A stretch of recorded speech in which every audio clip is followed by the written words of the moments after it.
আজকে বোরকা পড়া এত সহজ না, আজকে হাত মোজা পা মোজা পড়া এত সহজ না।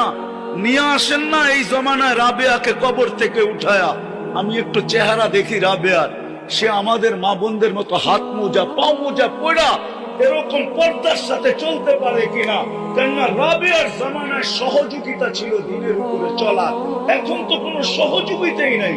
আল্লাহর রাসূল বলছে, সাহাবারা জিজ্ঞাসা করছে, আল্লাহর রাসূল বলছে তোমরা হকের উপরে চলার জন্য সহযোগিতা পাইতেছ, জিবরিলকে আসতে দেখতেছ, যাইতে দেখতেছ, কোরআন নাযিল হইতে দেখতেছ, আমি তোমাদের মাঝে আছি।